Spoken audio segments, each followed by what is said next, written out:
Good afternoon. Patrick here. 8 questions with. And that's right, you're not imagining things. We are live. This is our first show of two today. That's right. We got two shows going on today. The first show, obviously the one that you're going to be here for today. We're talking to film director Amina Hatri, and of course she's based in the UK. And so she will be here in about 15 minutes or so. I tell you, I'm excited. She's got a lot of fun. She's a lot of fun, that's for sure. She just released her short film, um, which I will put her. Hey, it's Waffles. Waffles is heroic prepper, heroic waffle prepper. Um, is here in the house. Yeah, I just came from you saw me over there, sure. We just came over from Master Chaos's live stream, and I got to tell you, I feel for Jose. I do. I feel for him. Um, I he I didn't like the title. I don't think he's going to quit. I never thought he was going to quit, but I definitely could feel his frustration. Um, he's been busting his ass really hard, and he's got 1,500 subscribers. And yet, every time you go over to his channel to watch one of his shows, there's 60, 70, 80 people in there. I don't understand why he's still only at 1,500. It is perplexing. Uh, it's really perplexing. Um, you think that he would have 4 or 5 times as many, but it hasn't worked out that way. Um, I don't know why. Um, I mean, the only thing I would probably tell him that I mean, I know he does a lot of panels and whatnot, but I think I would definitely tell him to get on the road and go to visit other people's channels and go on other people's streams, and not just stay at home. People will not support you if you do not travel. You could have all the cool streams that you want on your channel, but unless you do travel, unless you do go to other channels and leave comments and engagement, you're not going to get anything back. Uh, I don't care how many times you post a haul video or look at a video, a big sale or what have you, or have great panels. Unless you actually do the work and travel to other people's channels and other communities, you're gonna stagnate. You're gonna go right where he's at now, and just grind and grind to a halt. Um, Not criticizing him, not at all. I like Jose. I like him a lot, actually. He's a very nice man, and if I actually thought that he would say yes to come over here and do an interview with me, I would ask him. But I know that he would not be interested, so I never ask him. Uh, but But that said, I still like him and I still like his content. He's a really nice guy, and yeah, it really is. Supporting other channels is definitely the key. Um, if you're not on the road, uh, if you're not, because when you go on the road, when you go to other people's channels, you hang out with them, you leave comments. You're letting people know that, hey, I'm here too. You know, um, like I know this month has been really hard for me for engagement because I took on this women in film month project. But I do know that after this is done, I do know that I will be on the road and I will be going over to different channels and saying hi again and leaving comments because I want to grow. Yeah, that's truly what it is. It's truly what it is. And if you have any doubts about that, Waffles himself is a good example of that. Um, Nah, I'll be honest with you. I mean, I'm very happy that you blew back up. It's really cool to see. Hey, there's Echo. Echo's here. Yeah, you have to go on the road. You have to go on the road um, to build your channel. You know, and not just doing the same streams with the same people. That's death. People get tired of that, seeing the same faces doing the same thing. You got to have fresh content. You got to have something cool to offer. If you're just doing the same old, people will tune out really, really fast. That's another thing too. A lot of the growth channels, that's what they offer. They offer the same thing. You got to mix it up. You got to add topics. You got to add different faces. If you're just doing the same thing with the same people, which is really what I love about this show here is that I don't get to do that. Every show that I do is different. It's absolutely different. Different face, different words, different answers. You never know what you're gonna get when you come over here. Hey, there's Ricky right here. All right, all right. Dick Jones. That's right. Uh, yes, fresh stuff. Yeah, comment, go to live streams, hang out. Um, uh, it really is. I mean, I know it takes up I know it takes time to build that momentum. Hey Jonas, how are you? I know it takes time to build that momentum up, but it will go. I mean, if you work hard enough, it will pop. I mean, I never thought I have 1,000 subs, never once.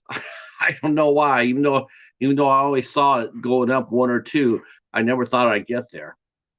And it's cool to see. So yeah, so we're talking to English filmmaker Amina Hatri. Hatri, I'm sure I'm killing the name. She has a really cute short film called Aliens versus Gothic Hippies that came out, and me and the Cheetah, we watched it, and we loved it. Tell you the truth, that's 11 minutes of fun right there. Uh, and with an open ending too. I really am. Can't wait to ask her about that because that ending is like it looks doom and gloom, but at the same time, it's not.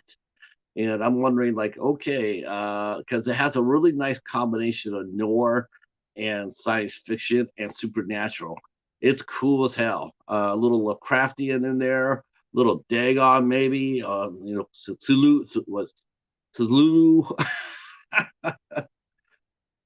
uh, Thank you, Ricky. I appreciate that, man. I really, we all bust our asses. We really do. We all bust our asses to get to build up our channels for sure. Some of us go to extremes. Like, see, I always thought, honest to heaven, watching you and Pablo, I really did. I thought that was just a surefire 10,000 sub idea. Two grown guys having a tremendous a lot of fun with each other, doing crazy antics, going out and about. I thought for sure, normally, yes, that's exactly what would happen. Um, but I think it's one of the things where it's like it's not so much you or our content. It's just the fact there's so many of us doing it now. There's so many. It's almost like Twitter in a sense. Like there's so many people doing YouTube, and they're focusing on their own channel that they don't see anybody else other than themselves. And in doing so, they're shooting themselves in the foot because if you're only concentrating on what you're doing and not everybody else, you're not going to grow either because they're doing the same thing that you are. They're just narrow minding it too. Nobody sees my content. Well, whose content have you seen? Talk about a channel. Talk to a creator. Have a creator come on a panel. And not just your usual 3 or 4 friends either. Go out there and grab some fresh faces and talk to them and say, hey, so how do you grow your channel? I love watching creator interviews, to tell you the truth. I think they're a lot of fun. And they're just like anything else. You could interview 20 creators, YouTube creators. You could interview 20 of them in 20 days. And I guarantee you, everything will be different. Every interview that you do will be different. It is not going to be the same. It's always going to be different. So, which I really like about this format. Yeah, yeah, that's right. That's right. You're getting your movie. Oh yeah, her movie. Yes. You know what? There's a lot of there's a lot of filmmakers out there. Um, Some of them, like I feel really bad, Ricky, because I just got done reviewing an English horror film, a movie called The Haunting of Hythe House. It's from the UK. I feel bad about it because I watched it, but I absolutely hated it. I hated, I hated it. I gotta be honest with you, man. It was just terrible. It was terrible. I was like, oh Lord. Um, but you know what? There's a lot of great filmmakers in the UK. A lot. Actually, there's a lot of filmmakers in Europe. We just got to get them out there. We got to get them exposed. It's very hard for European filmmakers to get noticed. It really is. It's not right. Yes, comedy. See, that's comedy. We need comedy. We do need comedy. It just seems like it's the comedy now. It's just being slowly just now people can't even get up there to say what they want to say without worrying about somebody being hurt about their feelings being butt hurt. I don't mind it. If you're funny, I don't care what you say, how you say it. I don't. I really don't. If you're funny. But I just think that I think comedy as we know it has slowly eroded. All right. So, like I said, this today is the first of two shows. So after this show with Amina Hatari, I know I'm killing that name.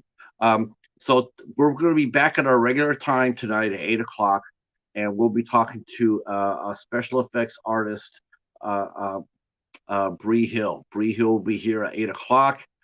She did the special makeups for the film The Bogman. Um, we'll be here talking to her about her career, how she got her start. Um, See what she's working on right now. And of course, the calendar is here. I got a calendar. I got to be honest with you too. Next year, we are not doing a Women in Horror Month. Next year, we are not doing that. We're going to do Women in Film Month next year because Women in Horror Month is so damn hard to do. It is really, really hard to do. So next year, it's just going to be Women in Film Month. I can get anybody I want for that, but it does narrow me a lot when I say women in horror. Not every actress I talk to will come out and do a show like this because they're not really into horror films. Um, they know about them, but they haven't really done a lot of them.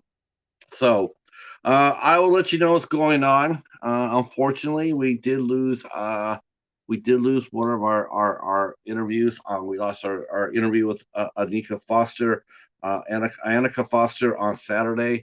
Um, and I don't know if it's my place to mention this or not. I think this is just the music side of me coming out to speak. Being a talent buyer for over 10 years, and knowing the value of press. I was really saddened. I got the mail or I got pinged last night late by Annika, and she says that she couldn't do the interview because she was nervous about it, and she wasn't sure the live aspect of doing the interview would fit her. Now it's like at 3 o'clock in the morning, so I couldn't get into this, but I am going to say this. Speaking as a former talent buyer for 10 years in the business and doing this for the last couple of years, that's a mistake. Not doing press is a mistake. Um, you're going to have to do it if you plan on being in the entertainment field, whether you're an actress, an actor, director, producer, whatever, musician, manager, any aspect in entertainment, you are going to get interviewed sometime or another.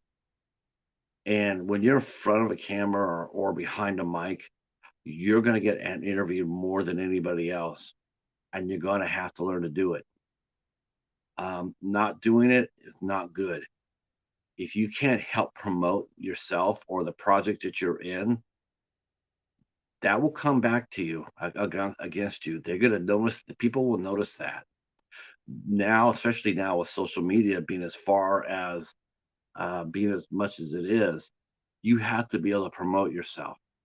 You have to. You have to do the interviews. You have to do them. Now, I'm not saying you have to do them every time with everybody, but you're going to have to do them sometimes with someone. Um, I look at this format, what I'm doing, as the perfect place to do it because it's very low pressure. It's very low key. As you can see, there's not a whole lot of people here. Um, so this is the perfect time to cut your teeth. Come do an interview, do a live interview, cut your teeth, get used to being asked some questions that maybe you're not gonna, because not every interview is gonna be just like, what's your favorite day or what's your favorite holiday. Some interviews are gonna be personal. They're gonna get into they're gonna get into it. I wish that before that Annika had stepped away from the interview, my first instinct was to tell her to go ask her manager first. Have her manager, if she was concerned about anything, have her manager contact me and I go over things with the manager, not to just bail out to bail out. Let the manager get into the action as well. Let the manager see what I'm doing. And then if they don't feel it's the right format, by all means. But I really do believe that if there had been a manager involved in this, we still be doing our interview because this is like I said, this is a perfect setting. Low key, no pressure, no pressure. You come in, you have a cup of coffee, you talk. That's all you do. Talk about yourself, and you talk about your career, talk about your films, you talk about your how you approach it, your process. It's all practice. This is sort of like a practice run.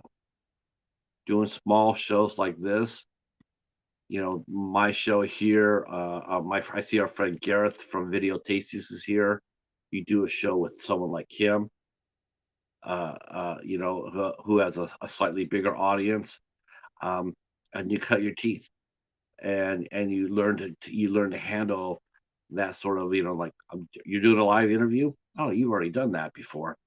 No, not a problem, you know, and still do it, but not doing it and you planning to be a performer, it's just not going to work out. You will have to, sooner than later, you will have to end up doing interviews, and better get practice now than popping up on a big show and not having very much experience. So hopefully down the line, because I will ask again. Um, Hopefully down the line, Annika will feel more comfortable and we'll get that interview. Um, so I'm looking forward to meeting her. She seems like a very talented actress. She came to me, us highly recommended, to come out and hang out with us.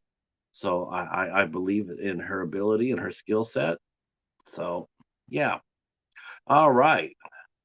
Uh, Now Echo.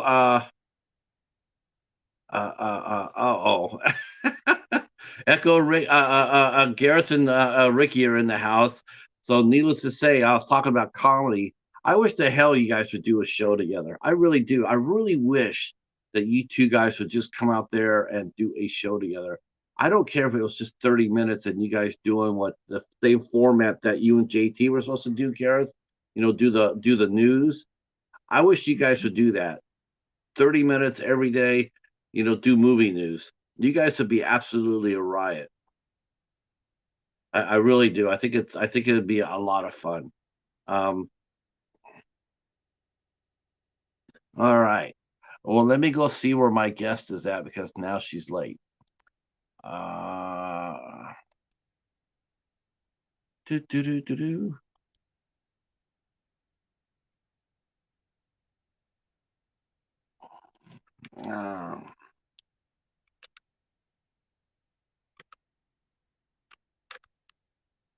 Uh, I know that she had mentioned that she was getting ready for the show, so I know that she sent me the video. She sent me the trailer for the uh, no, Ricky's chicken poop.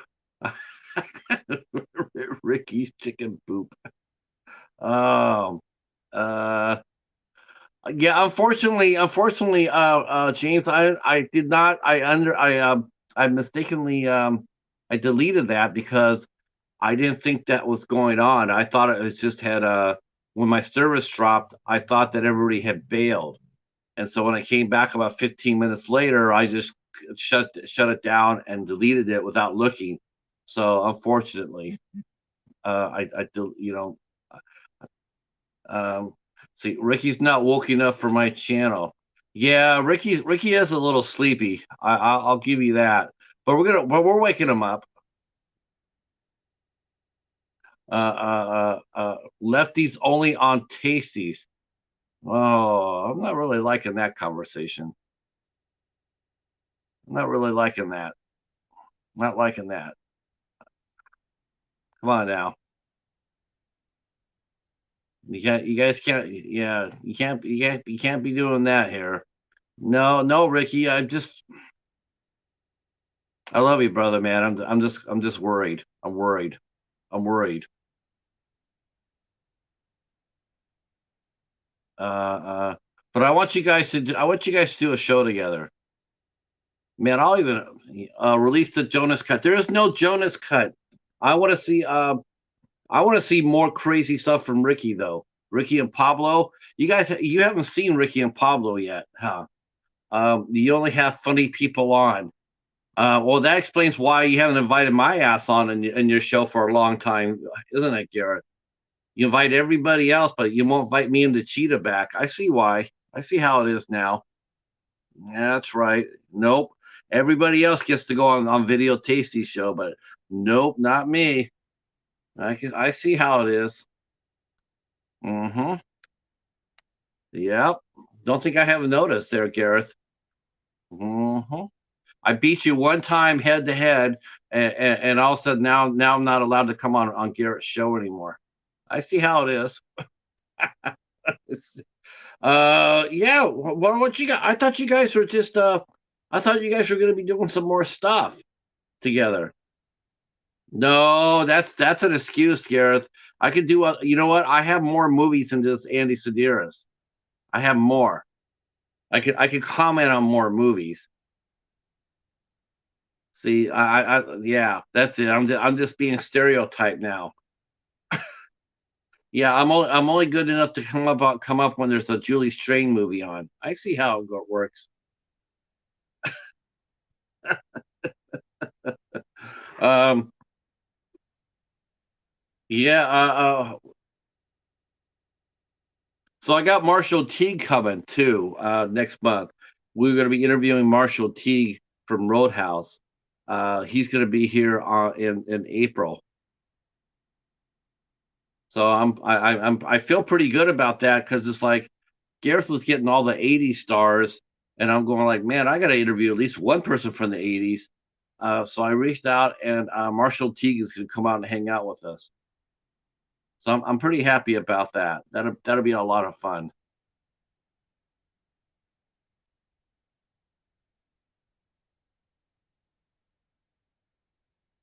Okay. Well, I don't know what happened to Mina. I'm gonna try again to let her know. It's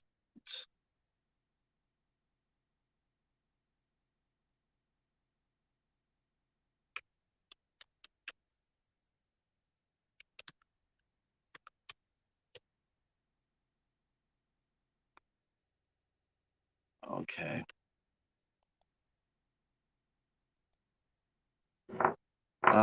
Porkies. How about this? You know what, Gareth? I just got a cool ass '80s movie yesterday from the library. Why don't we talk Iron Eagle? Let's talk Iron Eagle.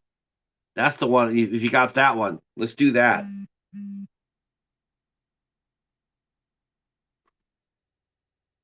Uh,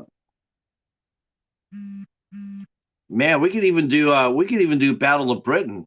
Bring Ricky on for that. Ricky, Ricky, and you do Battle of Britain. Hell yeah, I do that.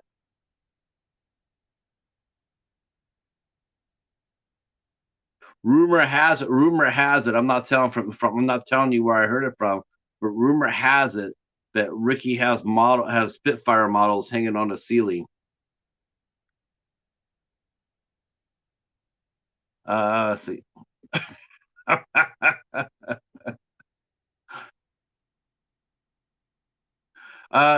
You probably, you know what? You- That would be tough. That would be tough. That you defeat us now? You know what? You guys probably have a fighting chance. You guys got two carriers. Yeah, he is pretty busy, but I guess he's doing his movie though. That's right. Um,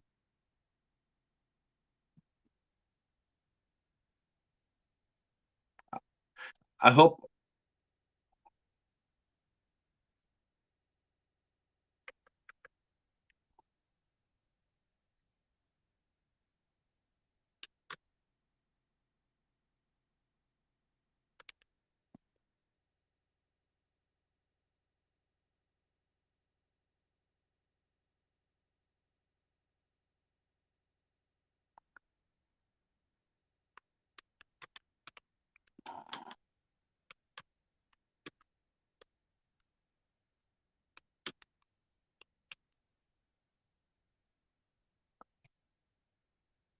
I'm not. I'm not the first one to get. I'm not. I didn't get. I didn't get the time.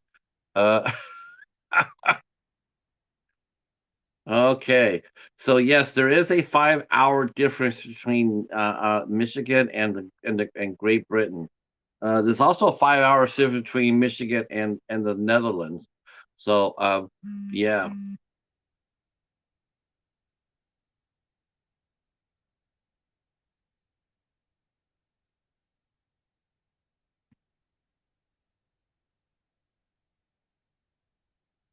Let's see.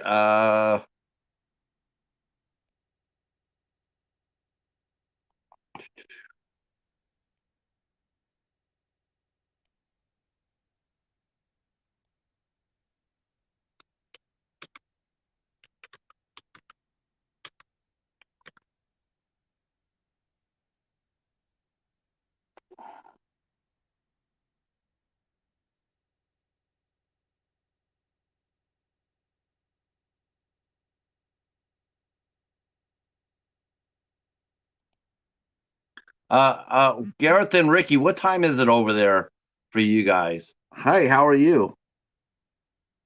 What time is it? Is it 7:12 over where you're at? 7:12?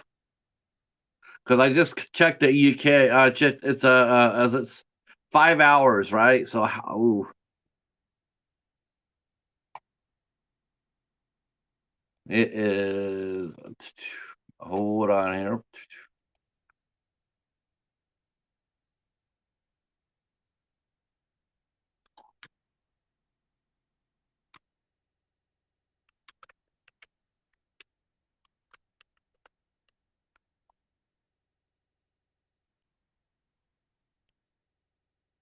It's 6:12.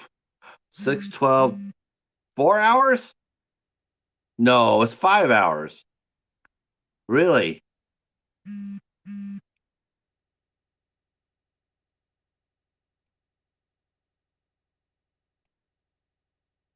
Oh, that's crazy. So I'm confused. It's is it 6 hours or 4 hours? Because I'm seeing 4 hours from video from Gareth, and I'm seeing 6 hours from Ricky. Did you? I didn't know you guys. Oh boy.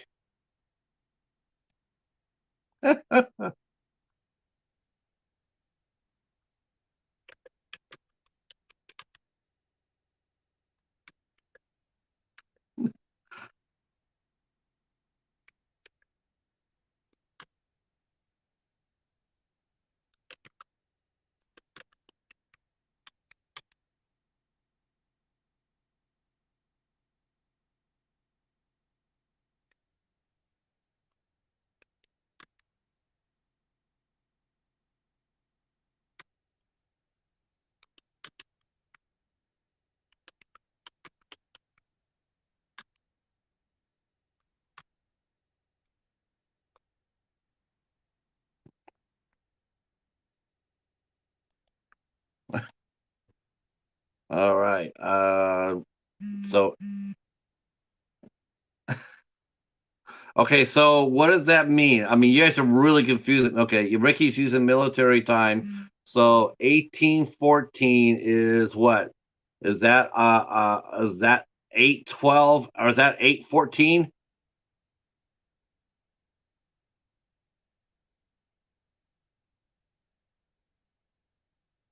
614.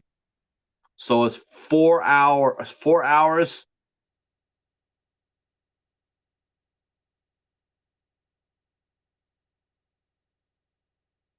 Okay, so 4 hour. 4 hours. Wow. Where is it 5 hours in the UK? Because I know I've done a 5 hour. I know I've done it for 5 hours. Is that Ireland? Oh, what if it's Ireland? Okay.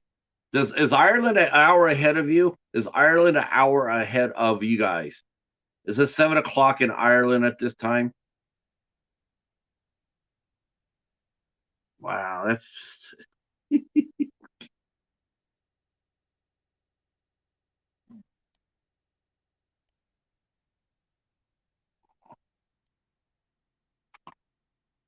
oh no, no, no.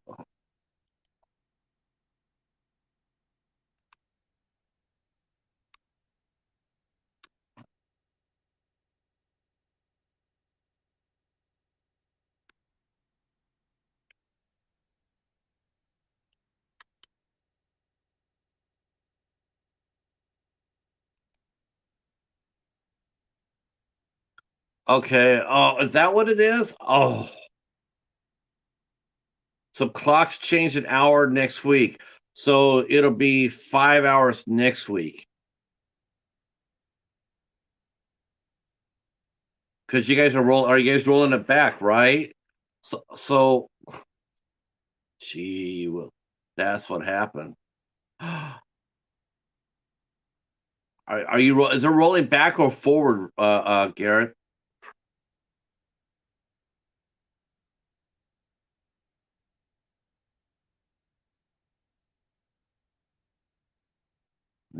Shit. Wow.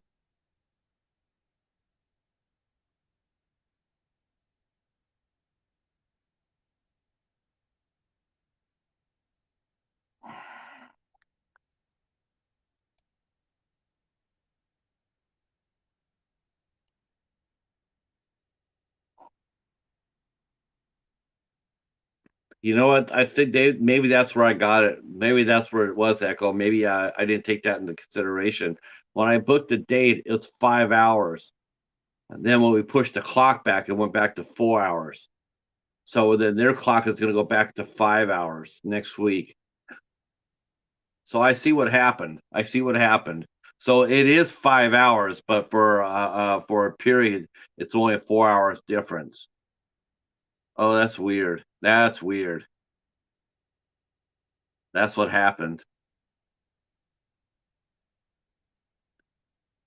It is 5 hours between because I've done interviews from where I've started it here at 2 o'clock and it's 7 o'clock there, and also a couple of times it's 8 o'clock there.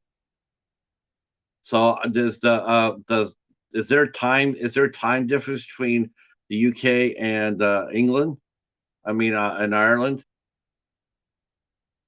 That's so interesting. Remind myself not to book anything over in Europe in March.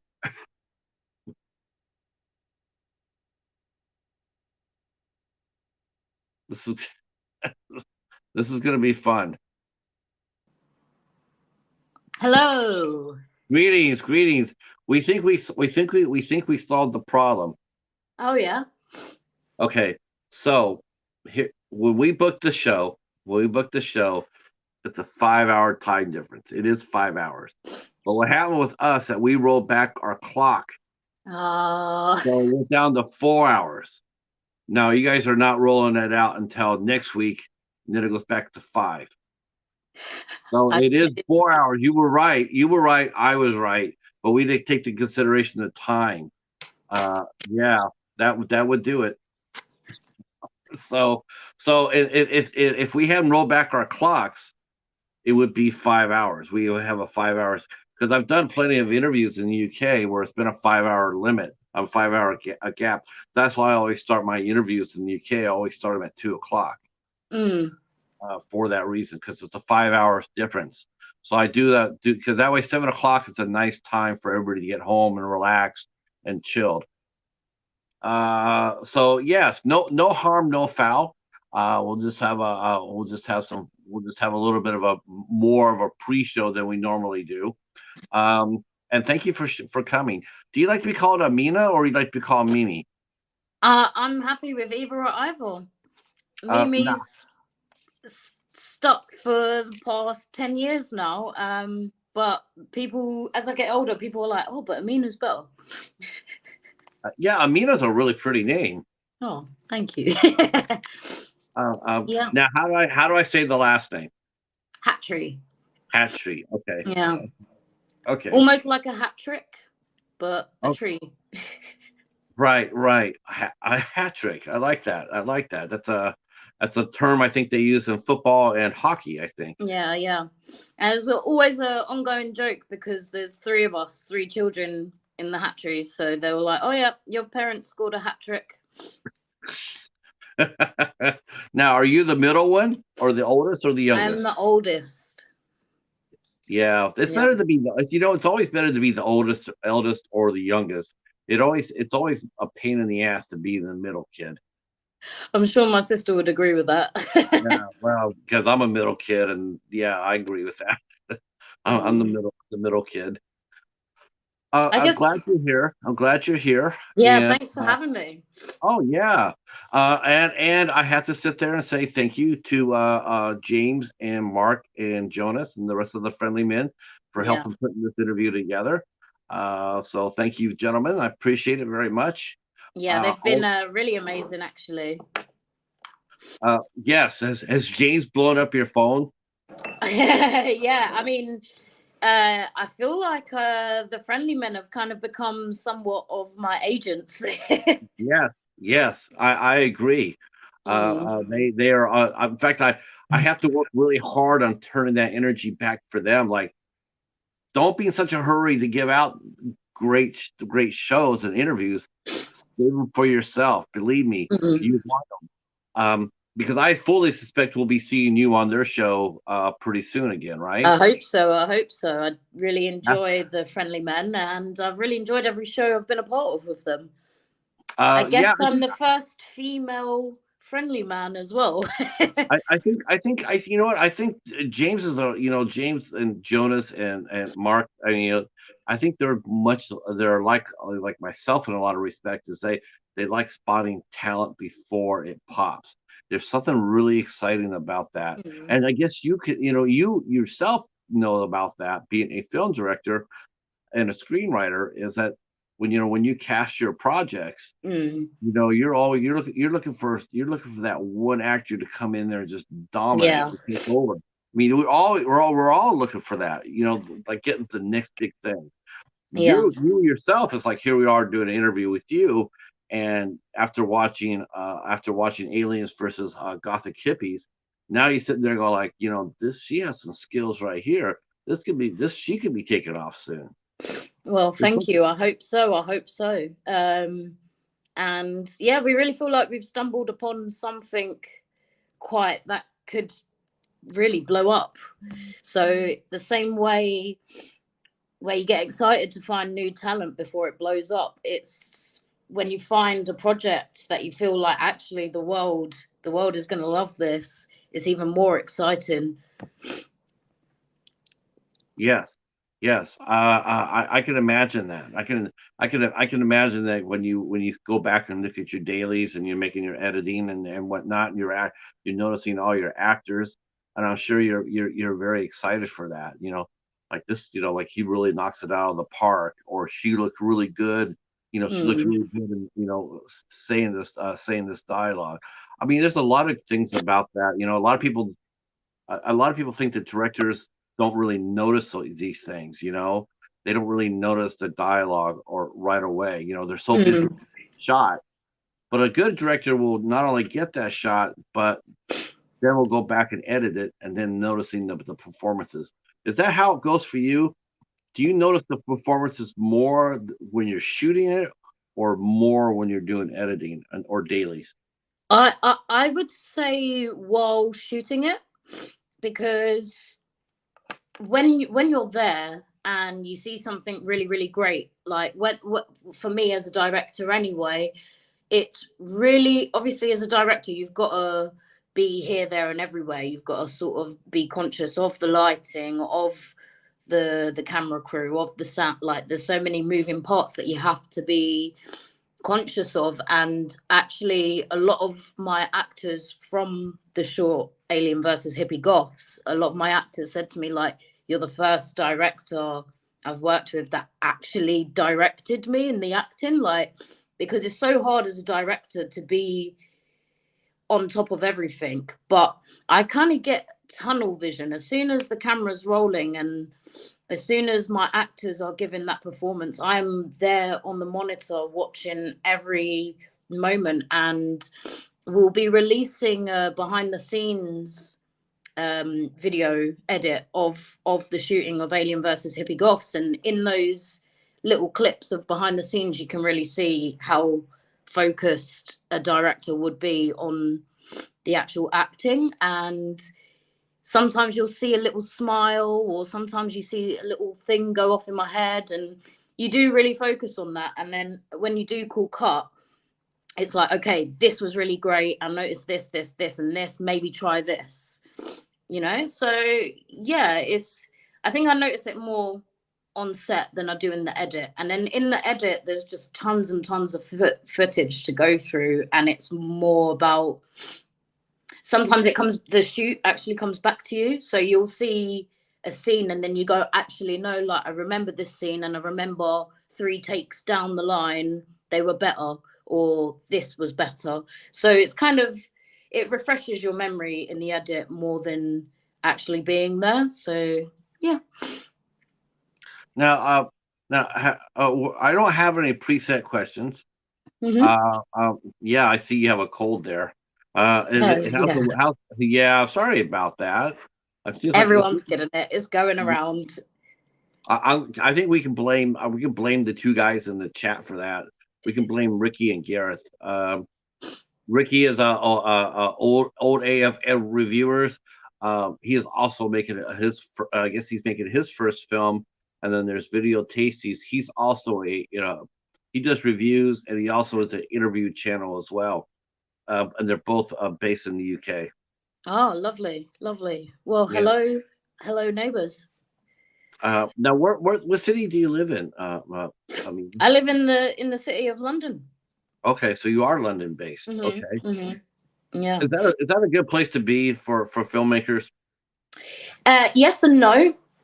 It's definitely a good place to be in terms of accessibility. So it's very easy to be a creative or to be an artist here.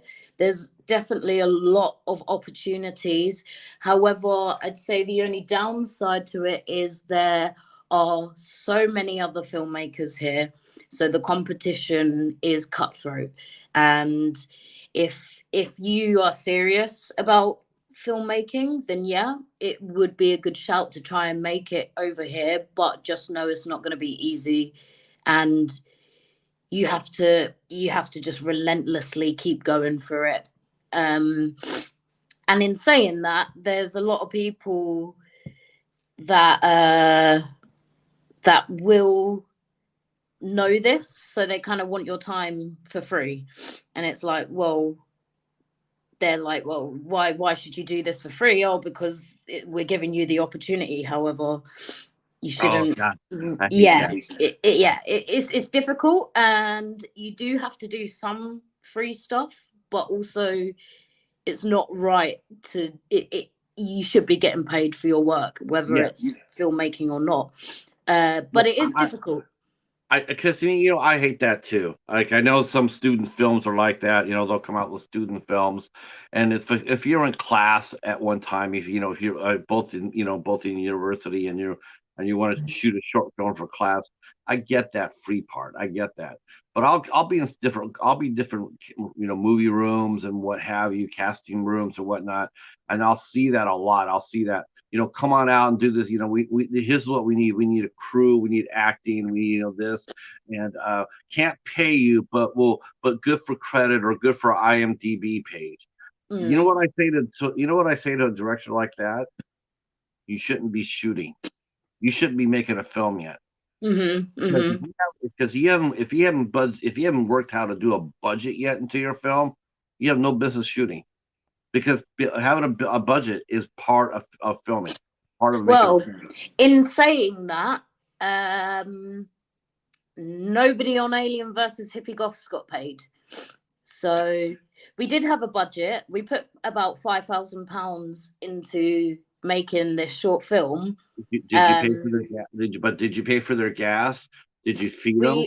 We fed them, we housed them, we made sure that we got absolutely everything possible, especially the fact that we was filming for 1 week straight in Hmm. a cold field in rural England. Okay. So I would have probably paid my actors and my crew members had I not have to have paid for making sure nobody gets hypothermia, Right. and catering for a week long as well.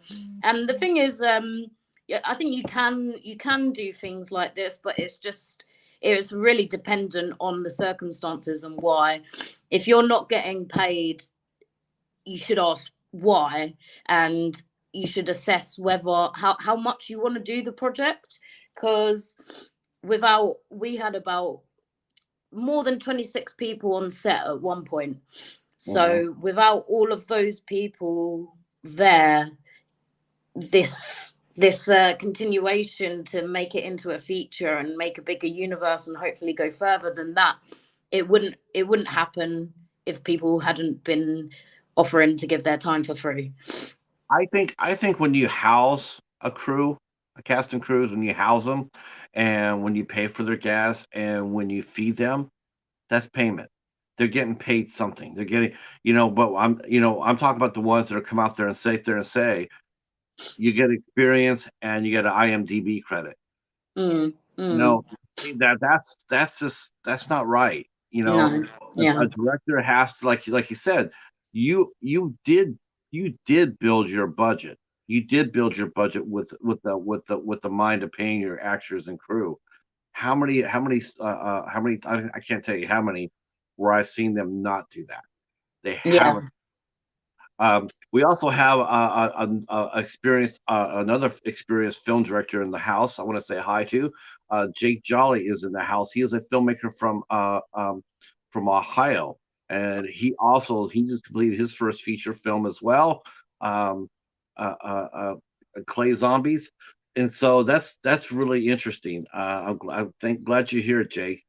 Um, but yeah, I don't really, like I said, I just feel like when a director is cutting their teeth, learning to make a film, they have to work the budget in. Because I hear that all the time.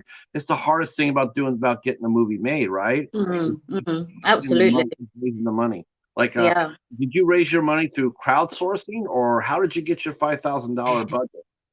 So the majority of the budget came out of my pocket, um, and the rest of it was crowdfunding. I think maybe we got maybe a little over 1,000 through crowdfunding, which again I have to thank the friendly men for plugging it and spreading it around.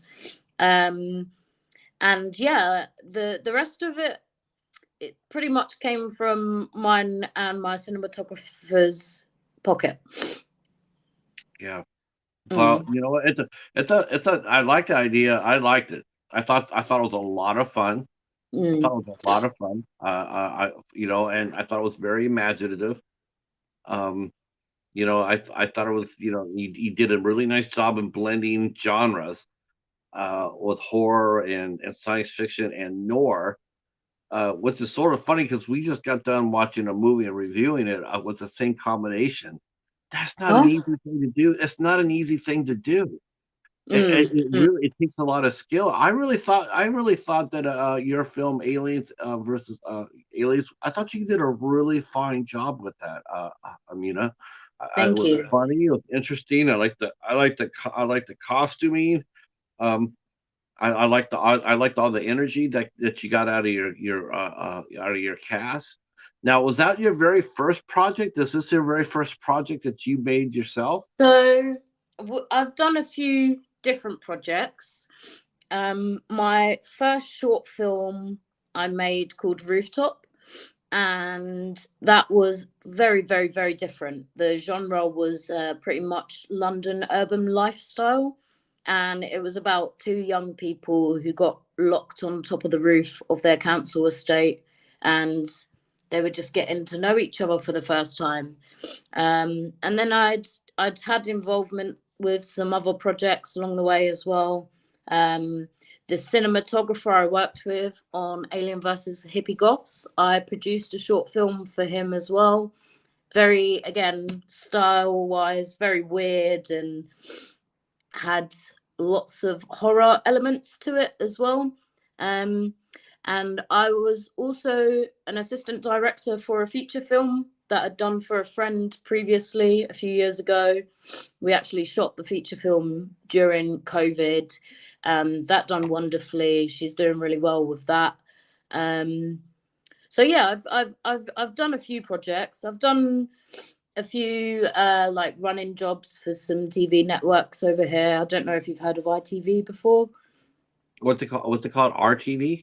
ITV. Yes, I have heard of Yeah. ITV. So I've done some small like running roles on some TV shows for that. Um and yeah, just sort of trying to get involved with anything I just like the sound of, really. Now you mentioned that you want to take Aliens up to the feature film uh, step. You want to make it into a full length movie. Yes. I think yeah, I could definitely see it. I could definitely see where it could easily go into go into that world. Some short films are just that. They're short films for a reason because they Yeah. have a finite story. But you Mhm. definitely, and that's one of the things I commented on about before you came on was the fact that the film, the way it ended, was open. It was open. You didn't know it could go anywhere. And was that intentional? Did you intend for that to happen, or did it just work out that way through the script? No, I believe we had a bit of a different ending, but due to time constraints, we didn't actually shoot that ending. And then within the edit, we were quite happy with it. Again, we wasn't really sure where it was leading to, or if we'd have bigger plans with it, and what we wanted to do with it.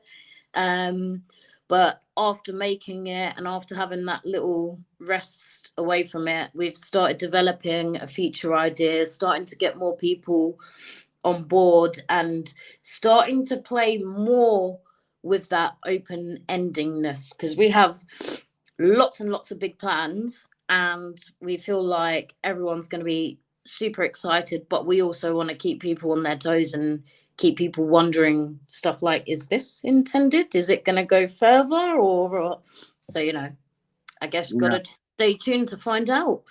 now, I guess the real big question is, if like it does go to a full length movie, are you gonna be able? I mean, if someone walks up there and says, like, I'm gonna give you £1 million to invest in this movie, um, but they're gonna want to change, maybe they want to change the casting around. Will you try to keep the original cast at all costs? um no, I don't think we intend to keep the full original cast. We want to redo that short film and make it into a feature, and we have some ideas about cast. We they can be quite ambitious, but there's one name I can particularly think of that we're like, we have to have him, in it.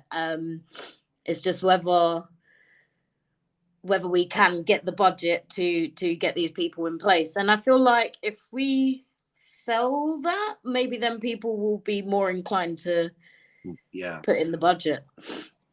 Now you got to keep your main private eye though. You have to keep him. Everybody else, I actually thought the main protagonist and your hero, I thought those two were indispensable. I could understand the rest of it because they're really but those two, The I thought driver and the hitchhiker. the driver and the investigator, I thought they were very good, very good. Yes. I would Yes. pay to see those two again. Well, I guess I'll send you the fundraising link. Yeah. Yes, when you Yeah. do that, please let us know. We will definitely we'll fly that banner for you over here. Absolutely, absolutely. Yeah, we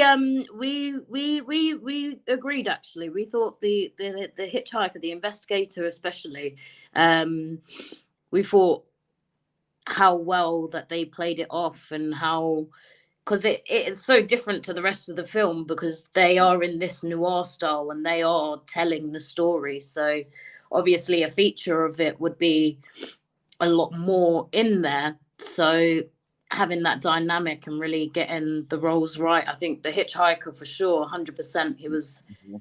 everything that we could have hoped for in that sense. I Yeah. thought it was yeah, because I was sitting there going like, this is so cool because you open up the film in black and white. Now, was this all this is all? Did you write that story as that? Like, did you see it coming together as you saw it, Yeah. or So were you a little bit the surprised to idea, see? and we wanted to do more of this throughout the film, but the idea was certain scenes or characters were given films. So the driver and the hitchhiker scenes were actually based off of Sin City. And whenever we went back to the driver and the hitchhiker, we really wanted to encompass that feeling of Sin City and that film, as we felt like we were making a B movie. So every part kind of had to have an inspiration and a link. So the actual alien itself, we thought whenever it was from the perspective of the alien and we were seeing anything through the alien's eyes, we really wanted to give it an Evil Dead feel. So that was the film assigned to the alien. So like if you go back and you notice how the camera would move, Yes. and that was inspired from Evil Dead. And then obviously we had the whole ritual book, and I, we I was wondering. we I was actually wondering. I was wondering if that was from the Evil Dead, or I actually thought it was. I thought it was it from a Lovecraft. the Necronomicon. Yes. Yes, we it was inspired a bit by both. So as you can tell, like the Necronomicon is in Evil Dead, and Evil Dead did have quite a big influence. I actually wrote a whole big essay on Evil Dead and how it can help the making of this film. And I looked into a lot of like Sam Raimi's prep and research into creating Evil Dead. Um, and I looked at a lot of his a lot of his mistakes and was like, okay, let's not do this to our actors on the shoots. He makes a lot of. You know what? I'm with you. He makes a lot of mistakes. I mean, Yeah, I like Sam you Raimi, can't but be punching your actresses in the face with props, you know. well, I think some of his storytelling is a mistake. I mean, he just what I liked about your film was it stayed true to itself. It wasn't trying to be anything more than what it was. And you Mm, didn't force anything. Whereas Sam Raimi, he likes to force things into his films, or it's almost like he's bored halfway making the film, and he says, "Well, what can I do to jazz it up?" Nothing. Don't do nothing. mm, Finish the story as you see it. Don't feel like you need to inject comedy into it. It's mm, not wanted. It's not welcomed. You've already set the table and got us going for a good horror film. Don't try to be cute in the middle of it. It mm, always frustrates me with Raimi. Uh, mm, Sometimes direct because sometimes even to me it comes across more like see with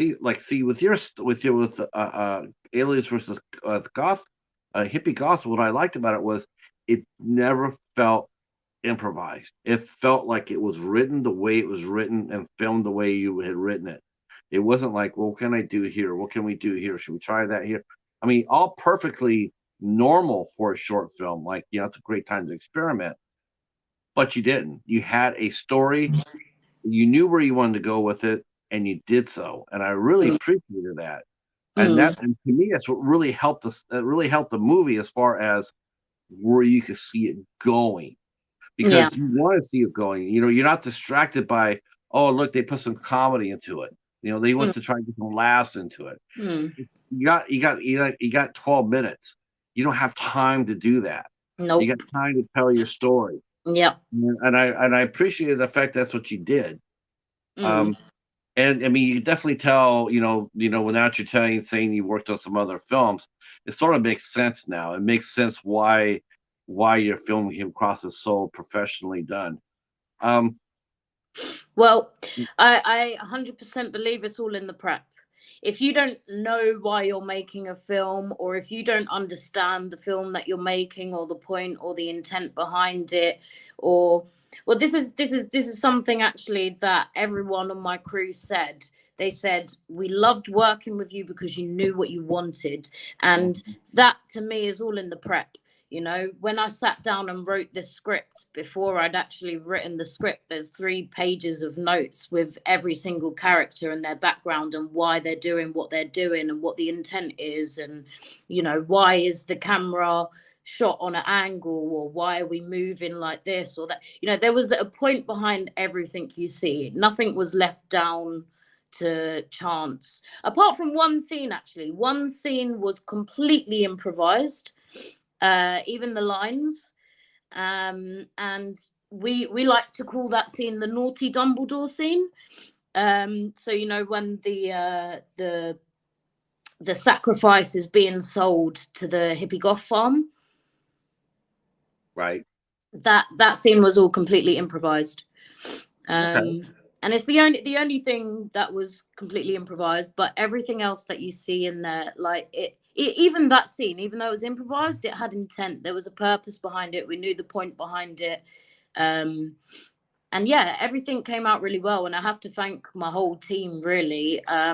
Whether they were there just on the shoot or whether they were there from pre-production, everyone really got involved because they wanted to be involved. They liked the idea. They liked they they trusted the confidence that I had in the film. And even though probably everyone at some point didn't understand what was going on or didn't really know certain aspects, but they had that trust in me. So that's why it came out so well. Did you shoot Alien in chronological order, or did you? No, no, no, no. Yeah. So I actually have to give big props to my script supervisor, Ben Marshall. um he was on it, because on the first day we shot all of the driver and the hitchhiker scenes, and then we had Tuesday, Wednesday, Thursday, Friday to shoot the rest of the film.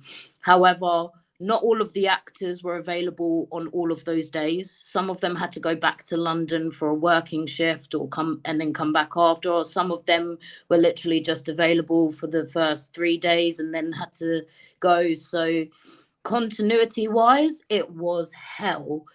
And we were filming so many different bits on different days, so we literally had to photograph everything and jot down everything and even go back and review footage to make sure that we were doing it right and that all of the cuts would match together.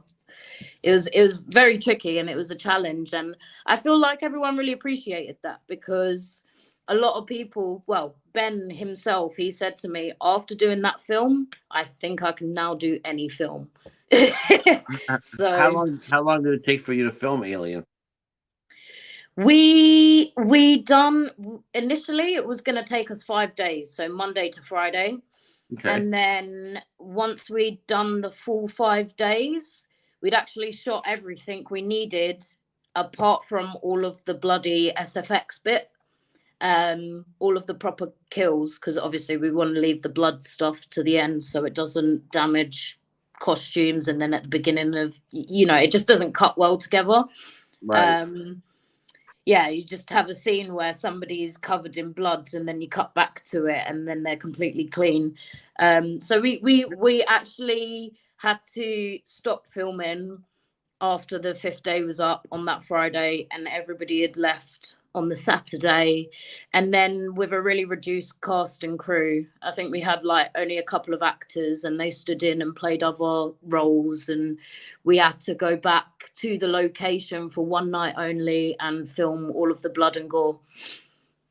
Your effects. Who did the special effects for you for the film? So we had my really talented friend Shannon. Yeah. I've worked with her previously as well. We done a short film called Blissful Ignorance, and there was a scene where somebody had a piece of paper hammered to their face. Oh, okay. So yeah, again, that was kind of the start of our working relationship and journey together. And she's really talented. Every time I came back at her, every time like I showed her this, like, because she was involved before I'd even written the script, I said, look, I'm gonna do this really crazy film. There's gonna be quite a lot. Do you think you could do it? And she was up for it from the get-go. She was so into it. And being a makeup artist as well, sometimes I feel like doing basic makeup like for the camera can be a bit not challenge. Well, I don't want to say it's not challenging, but for somebody who's into SFX, it's a real like, yeah, I want to do this. That she got really excited, really into it, and I threw everything at her. I was like, yeah, we're Oh, gonna be doing. there's one scene in the movie that I had never seen before. I mean, I was amazed. I had to go back and watch it again because it was like it was like, holy crap. Um, because you expect to see a prop inserted, but it wasn't. It was the actor, and I was like, that's crazy. The scene with the saw. Yeah. That was absolutely insane.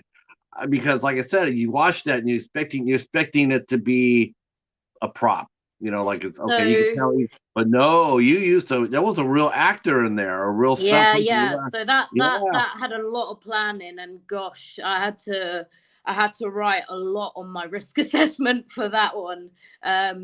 So in the prep we had our director of photography working with Shannon, our SFX lady, and Shannon is actually the one you see getting her head chopped off. So that lady, she done all of the SFX makeup. Yeah, that's yeah, and funnily enough, the guy chopping her head off is her husband in real life.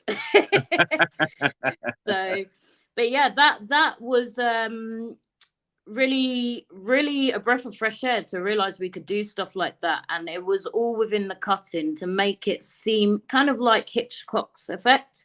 You think you see her head being chopped off, but you don't ever see any of that. The saw and the actor were actually two completely different shots put together. wow, because it looked so seamless. Because when you see it, you see her moving. Most of the time, in a movie like that, you might see her moving, but then they'll show the guy with the blade, the killer with the blade, and then you come down and you could tell it's just a prop. You could tell that. But here you're seeing her come down and she's still moving. Her head's still like, that's a real person. And I'm like, holy shit, that's awesome. Yeah. That was and then again, then you go like, how'd they do it? Well, I yeah, take it right now. that was a real shot. That was a real saw. Yeah, We yes, it actually was. had to measure as well how far her head would actually have to be off of it, and then we had to take off. We had to get the shot with nobody there, the saw coming down, and then we also had to get the shot of her there, but we had to take the whole saw off. So so it was safe, so we don't actually chop somebody's head off. My SFX Right. makeup artist, otherwise the whole film would have been ruined after that. Right. Yeah. We don't need it. We don't need a UK rust. Oh no. Yeah. So it's obvious, though, Amina. It's obviously it's crystal clear to everybody by now that you absolutely love horror films. That Is it safe to say that horror is in your blood? I would say so, yeah. And I haven't known for very long that I'm a big fan of horror films because for quite some time now, well, not now, but before in the past, a lot of horror films that were put in front of me were kind of like the mainstream, like jump scary. And I don't want to shit on anybody's horror films because filmmaking is really hard and making a horror is really hard. But I really wasn't a fan of these like paranormal activities or these kind of horror films that didn't, it was like, oh, I'm supposed to be scared now. However, when I watched Sam Raimi's Evil Dead, I really fell in love with it because of the how it kind of just changed things, and horror is supposed to be a comedy in my eyes, and I know people give me shit for saying that, but horror is funny. Horror is absolutely horrendous and absolutely horrific, so you should just have fun with it. You know what's And there's a funny? lot there's I'll say this. I'll say this. I'll agree with you about this. I think horror is more. It's sort of weird saying it like this, but I think horror is more funny when you're using like instruments, like knives or axes or saws or whatnot. Horror doesn't become quite as funny. This is just my opinion, of course, but it doesn't become quite as funny when there's like guns used. hmm, It's not nearly as funny. It's more like, damn, it's like real world. It's real world time. It's like like I know that we talk. We mentioned this when we were talking about Terrifier. We're watching Terrifier and we're watching Art the Clown, and everybody loves Art. Art's the cat's meow and all that good jazz. But then all of a sudden, we see the scene where he cuts a girl in half, and we're all like, oh, holy shit. But we don't blink an eye at it. What mm, we what mm, we do blink an eye at is when he goes over and he takes a gun and he shoots somebody. All of a sudden, that's just like, I sort of came here to get away from that because mm. that's an everyday life here, well, here in the U.S. anyway. Yeah. Um, Well, I guess we have kind of different perceptions on that one, but I can totally appreciate where you're coming from. And yeah, I mean, I think the use of guns can be funny and can achieve the same thing that a knife might achieve, but I guess it just takes away the suspense, mhm. and when you think about guns, it's kind of like well, when you bring a knife to a gunfight, it takes all of that away, there's not that hope to, oh, where's this guy, are they going to escape, are they going to half get hurt, or it kind of takes the challenge away because realistically Unless who you're James Colburn or James Caan, then you might have a chance. Uh, yeah.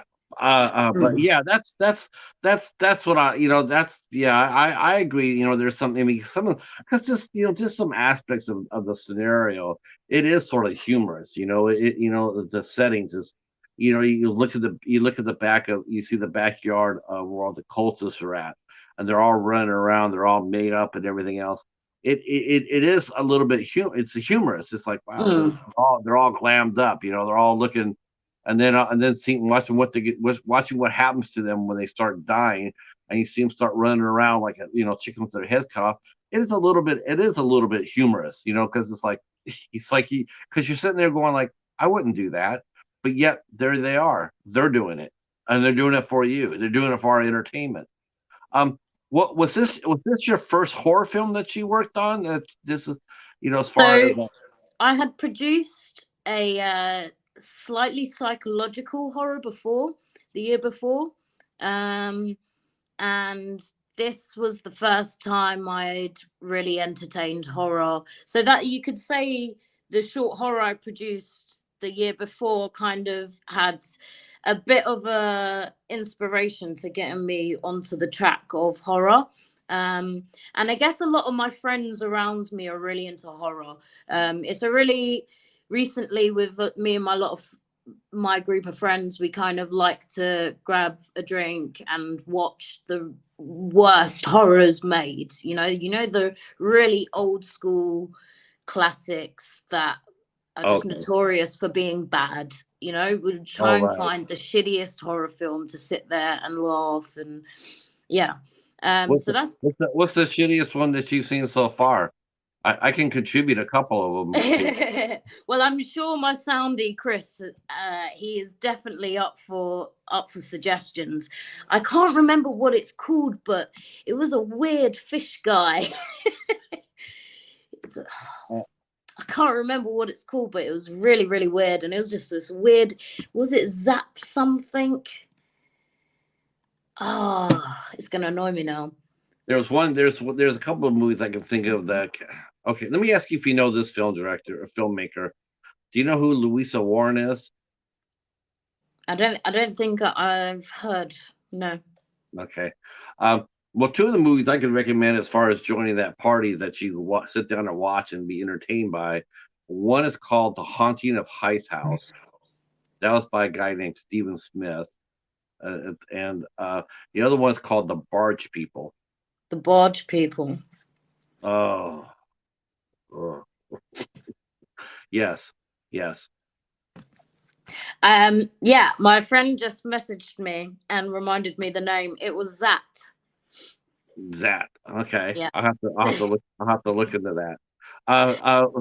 Do you like do you have a circle of peers that you go and watch movies with? I mean, do you guys like sit around? I mean, sit around and watch movies. And how do you see them? Do you see them? Do you see them 100% when you're not working? Do you see them as 100% entertainment, or when you sit down and watch, do you look at them through a director's eyes? Yeah. Okay, that's an interesting question. It is really hard to sit and watch a film and just completely be entertained. And sometimes I don't know if it makes you somewhat of a snob or like makes you pick what kind of films. I don't know, because obviously you know what's going on. Sometimes it's really hard to switch off and go, oh, I know how they lit that, or oh, I can tell that this isn't real set, or oh, how did they do that? How did they cut it? Like you're always kind of thinking and looking. And I actually know quite a few filmmakers that can't watch TV or film, and they say, oh no, I only just watched the first few episodes of a series to get the to understand the format. But for me, I really love film. And obviously I'd done acting a lot before in the past as well. So to sit there and watch a film, I can really kind of appreciate all angles, especially if it's done well. Where I recently watched, have you heard of X? Yes. Yeah, so I recently just watched X and the sequel to that, Pearl. And as a filmmaker, to watch something like that, it's probably more than just pure entertainment, because I can enjoy the storyline. And as well as that, I appreciate how hard or what it must have been like to do certain things. And you really just watch it and go, wow, that's even better than I can imagine. Yeah. Did you like X and Pearl, or Yeah, I loved it. I thought it was really, really good. I feel like they had a lot going for it. I love, I love how it started off in the future, and then how the second one went back, and then we got the third one coming out, which I'm really, really excited for. And it's a big coincidence, because we have a lot of like plans for Alien versus Hippie Goths, and we're seeing more and more other filmmakers or production companies kind of follow the format that we have for the future. So it's also very helpful as a filmmaker, because I can watch it and take some inspiration from it. what would you how would you have done X differently than Ty West? What would you have done? Knowing, seeing the movie as you've seen it, what are some of the things that you would have changed about it? Do I guess I can't really answer that question fully until I've watched Maxine, because obviously that's the third part to the story. Did you see Pearl? Ty West has said that all three movies could be standalone. I mean, I Yeah, looked at absolutely. And with X on its own, I really find it hard to find anything bad to say about it, because I really enjoyed the concept. I really enjoyed the setup. I really enjoyed the pacing of it. I really enjoyed the actors. I really enjoyed the backstory as well. And aside from it standalone, it was a great setup for the three films. And I don't know, it's really hard to say. I'm not sure I would change anything. Maybe I might change my mind when I watch the last one, but it seems you might have a different opinion to me. I think the only thing I probably would have did differently is probably the pacing. I think he could have took off 15 minutes of it. I think he could have made the pacing a little bit more. I don't think he needed to push everything back to the last 20-25 minutes. I think you could have had a little bit more action in front of the film. It got everything got squished together in the last 25 minutes pretty much. Fair enough. I wish he would have stretched it out just a little bit more. Fair enough. I think the one movie I like about Ty West, I know a lot of people like House of the Devil, but the one movie that I liked about his, which I thought was really well done and really well paced, and Andy was a banger, and that was The Innkeepers. I thought The Innkeepers was a better film. I have Pearl. I haven't watched Pearl, though. I heard Pearl is better than X, and it does look I would better say than so. X. Yeah, I would say so. And hat off to Mia Goth. She just played the part wonderfully. She just, yeah, it was really, really worthwhile. However, I do think the pacing of X, I have to disagree with you. I think the pacing of X flowed very, very naturally. I didn't feel like it was all squashed in towards the end. I don't know. Yeah, I know the other thing I liked about his choices too, because casting is so important. I love the cast. I thought the cast was interesting. I wish. I mean, it was so against type, and that was the art. The actors playing the roles were so against what they normally would play. I mean, not except for Jenna Ortega because she was so new. But as far as some of the Martin Henderson and Brittany Snow and Kid Cudi, I thought that was just an interesting choice to use them the way he did. I really liked it. I thought that part was more interesting than to me than the movie itself. It was just casting. Yeah, they really did. They made us invested, if you ask me. They played it wonderfully. Mm-hmm. Yeah. Now, as far as like you say, you just got into the horror aspect of it. What were some of the first projects that you worked on? Did you work on? Because I know the English love their dramas. Did you work on drama? Did you work on any period pieces, any dramas? Oh God, no. How did you get your start? How did you get your start in the business? Well, I'd done, like I said, I'd done a lot of acting. So from like 11 years old, I'd always kind of been in community arts and theatre arts. And quite luckily, I had a really good director who took over part of the drama department in my school, and she made it professional. She kind of took it away from the school. So I had a lot of theatre experience, a lot of writing experience, and when I was doing more and more acting roles, I slowly was getting more roles in front of the camera. And then at one point, I just sort of switched. I think I was doing my degree, my first year in acting, and then COVID happened. And I was like, well, in my spare time, I'm doing more filmmaking stuff. So maybe it just makes more sense to go over to filmmaking. And I kind of found directing through that and realized that, yeah, I have quite a knack for directing, and people are quite intimidated by my accent, apparently. So can Well, it suits the direct. It's okay. Can you do this for me? So people are like, oh, okay, we can do that. No, I'm joking. I really fell in love with filmmaking, and I noticed that I was doing everything I could, like even prop making, and just to be involved. I've done quite a few SFX jobs as well, um, and so it's you're really quite well varied. rounded. You're really well rounded. I mean, you're all around what we call a multi-talented an artist. I mean, you could do anything. I try to, and I also think if I want to take directing seriously, then I should actually. I'm asking a bunch of different people to do a bunch of different things for me, so I should probably know what I'm asking them to do. Mhm. You know, if I've got a soundy all day standing there and he's holding the boom pole all day, I should probably know what that feels like before I'm relentlessly telling someone they can't have a break, or you know, um, but I That's very feel. cool of you to say that. I like that. I respect you very much for saying that. I think more professionals should have that attitude. That old saying, don't ask anybody what you wouldn't be afraid to do yourself. Yeah. Well, that was really practiced, I feel, on the alien shoot as well, especially the fact that we had 26 plus people out in the freezing cold.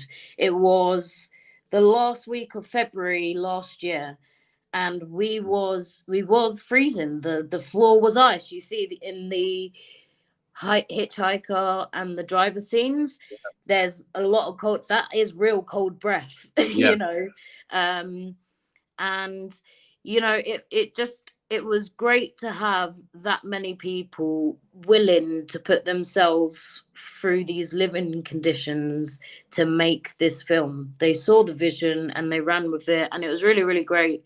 And to then have all of that, it was important that I had to show them that I was putting myself out there too. I'm not really going to ask them to do something that I myself wouldn't be prepared to do, especially with my actors. A lot of the time, they were on the front line, in the freezing cold, rolling around in icy mud and being covered in blood. So it was really important for me to show them that I was willing to do that as well. And I would show them what I wanted, you know, just to break the ice a bit.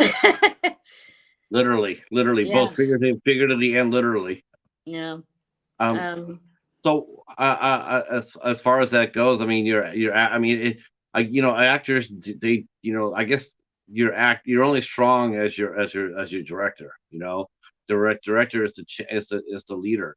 So if your director is really good and compassionate and caring and sharp, most of the time it'll elevate the rest of the cast and crew. mhm, When you don't have a very good director or a director who's overwhelmed, I mean, I think more directors are probably not so much bad directors as they are overwhelmed directors. Like they haven't learned how to delegate authority yet.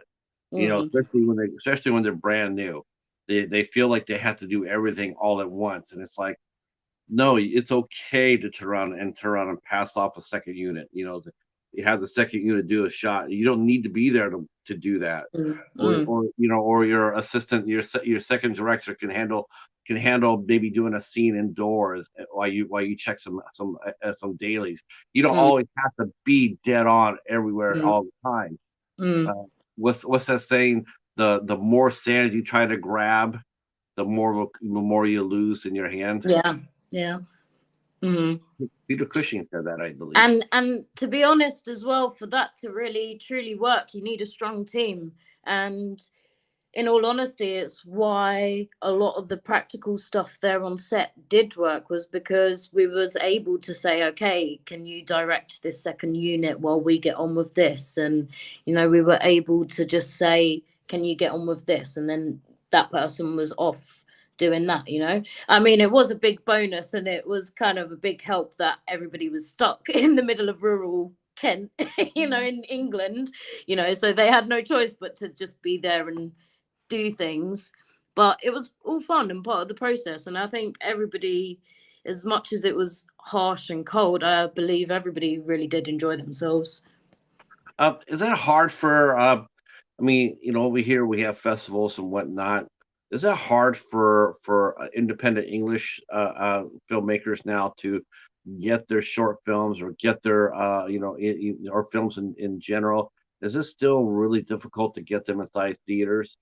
Is are theaters still a thing in the UK, or like over here we're losing screens? Like we're losing screens seems like every month we're losing, 200-300 screens across the country. Is that going on over there in the UK? And does that affect how your film, and if your film gets seen as far as a theatrical release? Or Mm. Well, I guess what you're talking about here is kind of like the distribution side of films, which I'm still very, very fresh in. It's very, very new ground to me. However, I did study a bit about this, and obviously, there's the whole streaming wars and stuff like that. However, I haven't noticed physically noticed many screens shutting down, but I am hearing about it a lot. I know a lot of our cinemas.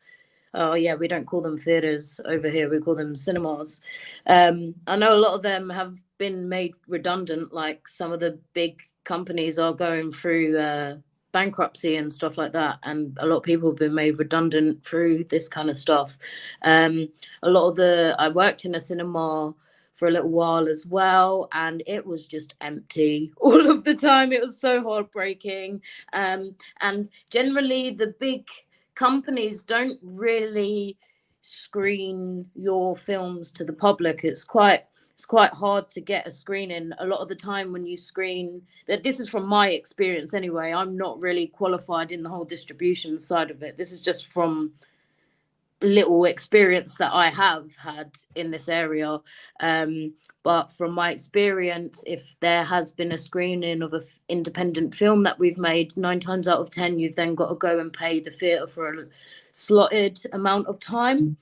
And it might probably not really be open to the public. It's kind of like if you want to premiere your film and get your cast and crew to come and watch it, or get a load of agents or maybe people who are going to buy it, to actually get your like, we have these cinemas called like the Odeon and the IMAX and Picture House. They kind of like have a lot of industry films. You don't see many independent films there, but there's some smaller places that kind of show a bit more independent films. yeah, this it seems like the independent film as far as the theatrical. I think personally, I still do. I think if theaters actually would show the films, I think they would come back. But you have to make the commitment. Like to me, it's like, to me, what would be smart is to take a film like yours. Here is, you got a London crew, you got a London cast, London crew, London director. You got locals here. I mean, locally made and locally produced. Show the damn movie locally. Show it. Go ahead. I mean, look, not every cinema, like you said, it's like, there's some screens that are just dark. No one's going to go and watch them. Nobody wants to see, Halloween Ends per se. Well, fine. Why don't we just take our smallest theater and show Alien versus Gothic Hippies, and let's just show that for a week, and see what kind of reaction we get. If you kept on doing that, kept on showing local artists, it's like playing them on the radio. Like, well, they're not signed to they're not famous. Well, yeah, but every single band, just like every single movie, didn't start out famous. They had to become famous. They had to have work to, they had something to put out there that people could grab onto, they could latch onto.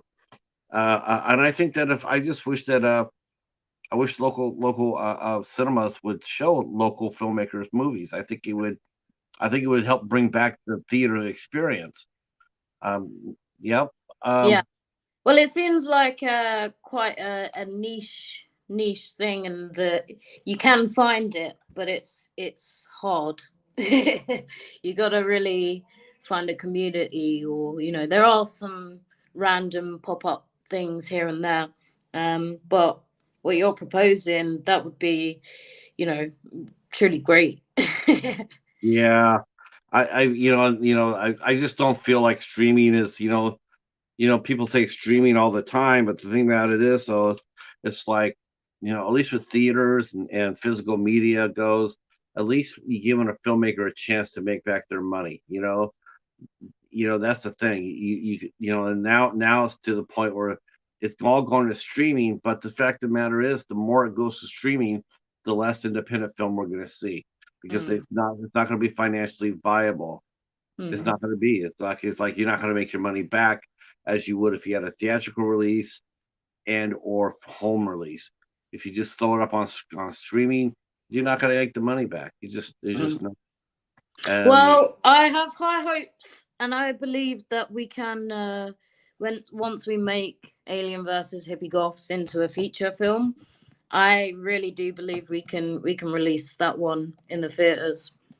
I think so too, and I know that I don't know if Jake's still here or not, but Jake, his movie came out, and he himself he would have had and made a physical release for it, and he did physical. He did physical. Well done, Yeah, congratulations. yes, and he did very very well. Sold out of his initial run. I think they're making more as I speak, and that's. I think the filmmakers are probably going to be doing what bands used to do back in the 80s and 90s. They're going to be selling their product out of the back of a car. But you know what? They made a lot of money doing it. So what's next for you before I let you go? What's coming up for you next? What are you working on now? So at the moment, I am working on. I'm going to start setting up a small production company. I think it's time to take that step now. Got quite a very big and talented network around me, and not just around me here in the UK, but also around Europe. And we are basically trying to get everything ready for Alien versus Hippie Goths. We're gonna go full steam ahead and make this film, and there's gonna be a lot of surprises in store for that. And we're really really thinking big on it, and we think it's going to be the start of something that the world's been craving for a while. Maybe we even see maybe we'll see a crossover between clay zombies versus alien and versus hippie goths.